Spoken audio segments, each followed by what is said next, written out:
रुक करेंगे कोट अद्दू का, जहां गवर्नमेंट कॉलेज ऑफ कॉमर्स को 30 साल बाद सरकारी बिल्डिंग तो फराम कर दी गई, लेकिन 2 साल गुजरने के बावजूद भी कॉलेज बुनियादी सहूलियात से महरूम है। क्लासरूम छोटे होने की वजह से तुलबा तालबात खुले आसमान तले बैठकर तालीम हासिल करने पर मजबूर हैं। कॉलेज को स्टाफ की कमी के साथ साथ दीगर छोटे बड़े मसाइल का सामना है। मजीद कॉलेज के प्रिंसिपल ने मीडिया से गुफ्तगू करते हुए क्या कहा, आइए सुनते हैं। जी बिल्कुल, कोटादू का जहां गवर्नमेंट कॉलेज ऑफ कॉमर्स को 30 साल बाद सरकारी बिल्डिंग तो फराम कर दी गई, लेकिन 2 साल गुजर जाने के बावजूद भी कॉलेज बुनियादी सहूलियात से महरूम है। क्लासरूम्स छोटे होने की वजह से तलबा तालबात खुले आसमान तले बैठकर तालीम हासिल करने पर मजबूर हैं। कॉलेज को स्टाफ की कमी के साथ साथ दीगर छोटे बड़े मसाइल का सामना है। मजीद कॉलेज के प्रिंसिपल ने मीडिया से गुफ्तगू की। जी बिस्मिल्लाहिर्रहमानिर्रहीम।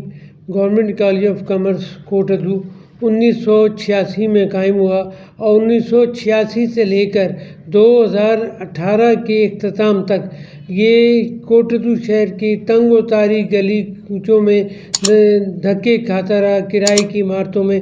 लेकिन जब मुझे प्रिंसिपलशिप मिली तो 2018 में मैंने कोशिश करके यहाँ गवर्नमेंट गर्ल्स कॉलेज के हॉस्टल की पुरानी इमारत में इसको मुंतकिल करवा दिया।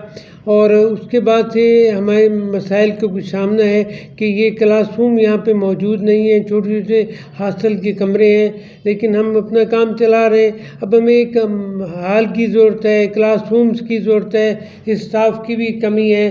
अगर ये मसाइल हल कर दिए जाएँ तो ये इदारा इंशाल्लाह काफ़ी तरक्की करेगा। BS क्लासें भी होंगी। फ़िलहाल BCom, ICom और DCom की क्लासेस 6 क्लासेस हो रही हैं, लेकिन हमें स्टाफ की कमी, बिल्डिंग की कमी, क्लासरूम्स की कमी का सामना है। ये मसाइल हैं, इसे हल करने की दरख्वास्त है।